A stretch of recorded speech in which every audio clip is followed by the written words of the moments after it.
So, Mark, it's time for our third and possibly last, before it just randomly disappears, Rec Rap Recap Thwap. Thwap, thwap, Dan. All right. We're back in New York City, and Ben and Janine are window shopping again, but this time, the memories of Christmas past are even foggier and forgettable, like that second Christmas Story movie that didn't have any of the original cast in it. King Chasm and Hallows Eve have overrun New York City with their demon brood, while Madeline, Spider-Man, and the X-Men fight over who gets to take a piece out of them first.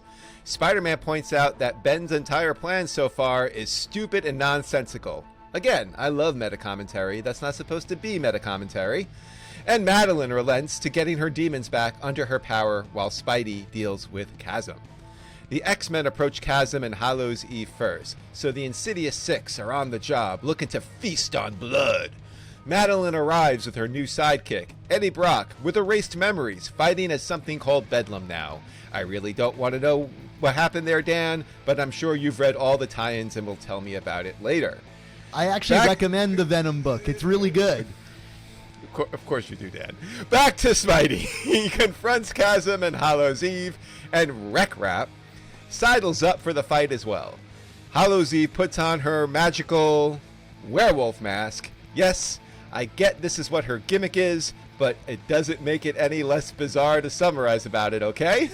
And before she can sing, werewolf bar mitzvah, spooky, scary, boys becoming men, men becoming wolves, a big old fight breaks out. So we cut back to the X-Men and Madeline Bedlam. A shirtless Alex Summers arrives to say the demons are bearing down on them. The X-Men form a wedge.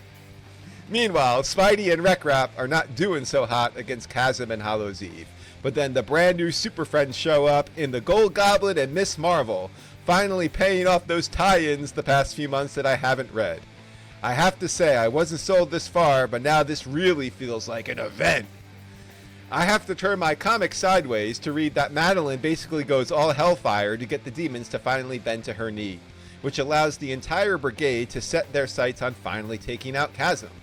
Ben recognizes he's not going to win this fight, so he banishes Janine somewhere and proceeds to take his lumps from pretty much everyone but Spider-Man. Note, Rec Rap died on the way back to his home planet.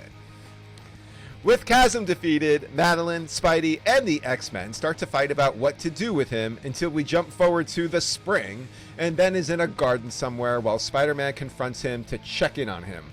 Ben is still not ready to show any contrition or affection towards Peter, and that's that. We learn that Ben is a prisoner in limbo, but without all of the torment, since he did admit to Madeline that he led the attack on New York City. Spider-Man slinks off, and the final reveal is that Madeline has cut a deal with the United States and created a limbo embassy to New York City. Sure, Mayor Adams can't do anything about crime in the subways, but he can open up a new gateway to limbo in the city. My tax dollars at work, Dan.